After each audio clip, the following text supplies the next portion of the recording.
crisis does not happen, well, for me, did not happen just like that. It happened gradually where I found myself in the streets. So I want to let you know that, I've been in the street myself. Miguel Leyva spun out of control when his mother died. Now he's sober and part of a new street crisis response team in San Francisco. Each rig carries a peer counselor, a behavioral clinician, and a community paramedic. Well, I think what we've learned over the past couple of years is that every response to 911 does not require a police response. And in fact, in a case of someone who's suffering from mental illness, it could make things a lot worse than they need to be. Data is spotty, but studies beginning in 2015 suggest that between a quarter to a half of all fatal police shootings involve someone with a mental illness. San Francisco Police Chief William Scott, interviewed this summer, said he was eager for his dispatchers to bring in this kind of help. I would like to see the police be in a position to bring the resources who are trained to handle, I say, the non-criminal, non-policing, non-violent situations. And President Biden called for just this sort of approach on the campaign trail. This team patrols the streets, looking for people in need. It's part of a new program costing an estimated $13 million a year and paid for by a business tax. 911 calls about nonviolent people in crisis are directed away from police to these specialists. We could transfer someone to a non-emergency psychiatric clinic. We could transport someone to a alcohol sobering center, to shelter, to a substance use treatment program. So any resource that the city has to offer for folks, we will have a referral process for that. I remember when I was in crisis, I don't remember visibly who's in front of me.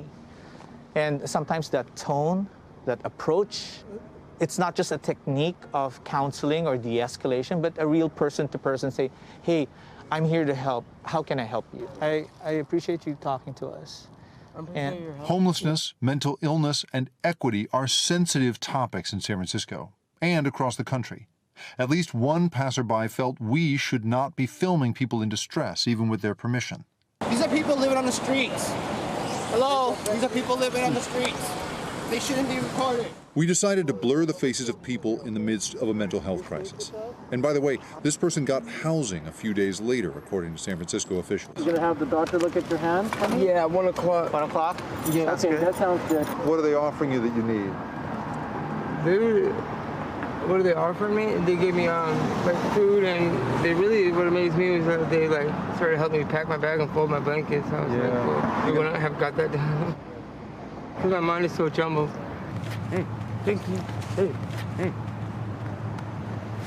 Thank you. It's tough. It's tough work. It's hard work. But I'm able to really rely on my team. We debrief each and every call. This is our debrief. Who would like to begin? We watch the team offer comfort, gather belongings, bring over a sandwich. But it's not just talk.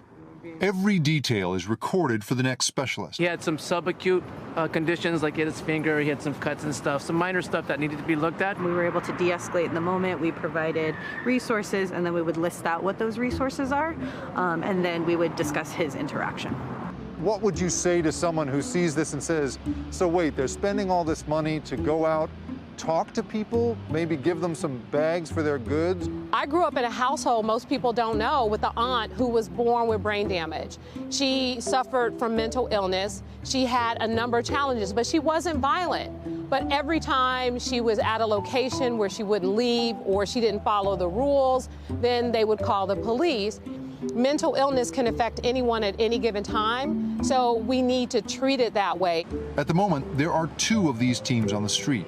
By summer, the plan is to be able to handle the whole city. I believe we will be able to handle in excess of 10,000 calls per year. Once we're fully implemented, we plan on having 6 street crisis response team units operational every 24-hour period.